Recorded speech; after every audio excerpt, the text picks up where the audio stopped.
Hello, my dear students. I came with another lesson. This is grade 11 science first lesson tissues.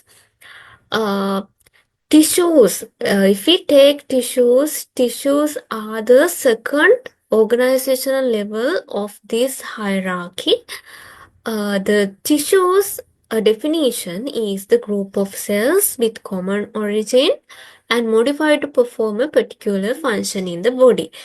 So I have arranged this lesson as a small point and flowcharts.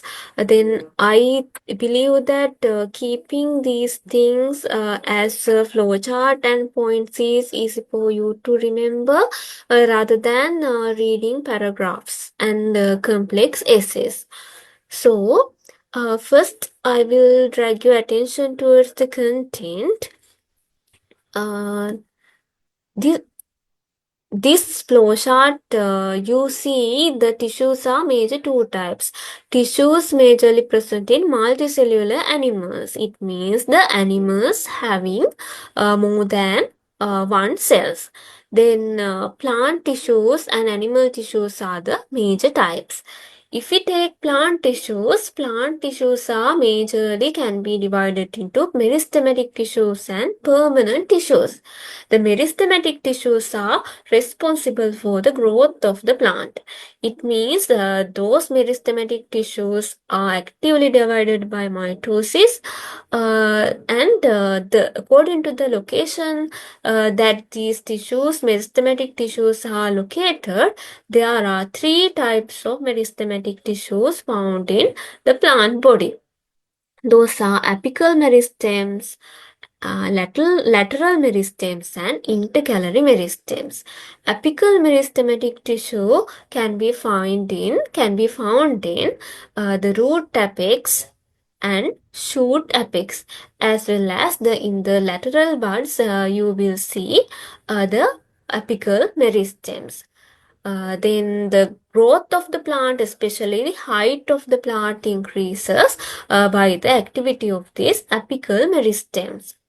Then, when we take intercalary meristems are prominent in grass family plants.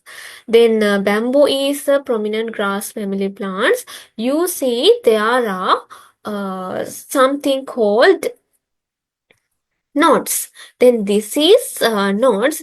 Then in between these two knots, the length we call internode length. Then the length between these two nodes increases by the activity of these intercalary meristems. Then it means the intercalary meristems is responsible for the increase in the length between nodes. When we take lateral meristems are responsible for increasing the diameter of the plant. The plant stem diameter increases by the activity of lateral meristems. The lateral meristem is present in the cambium of the plant. Then I will show you what the cambium of the plant. Then this is the cross section of a plant, and the cambium is something like this circle. This circle, by the activity of this cambium, the diameter of the plant increases. Okay, then the next type of the plant tissue is the permanent tissue. The meaning of permanent tissue is they are not actively divided by mitosis. It means their dividing ability has been stopped. Then this permanent tissue can be divided further into simple permanent and complex permanent tissues.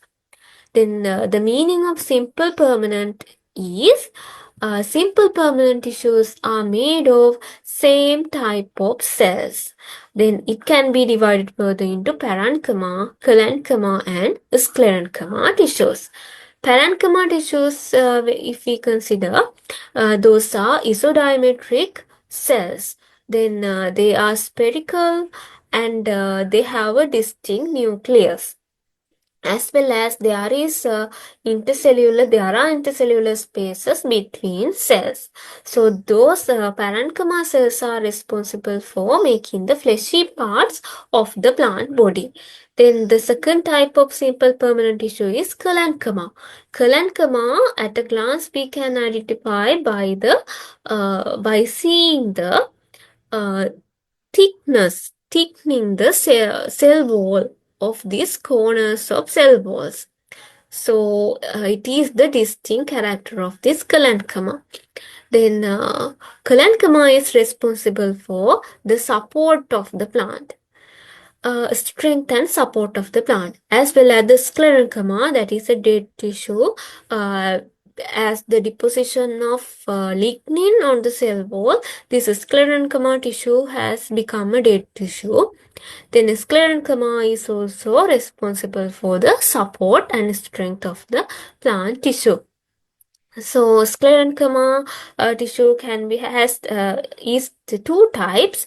Those are sclerates and fiber. So I am not going to tell each and every detail here. This is kind of a short note. The complex permanent tissue, the meaning of complex permanent tissue is the tissue is made of more than one type of cells. It means the complex permanent tissues are made of several types of cells. Then xylem and phloem.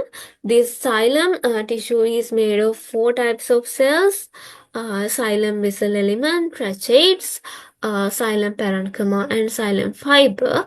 Then phloem tissues, phloem vessel elements, sieve plate elements, parenchyma, fiber, and companion cells. So like that, the xylem and phloem, those are complex permanent tissues. Xylem plant tissue is responsible for transporting water and mineral through the plant body, while phloem tissue is responsible for translocation. It means transporting a nutrient throughout the plant body.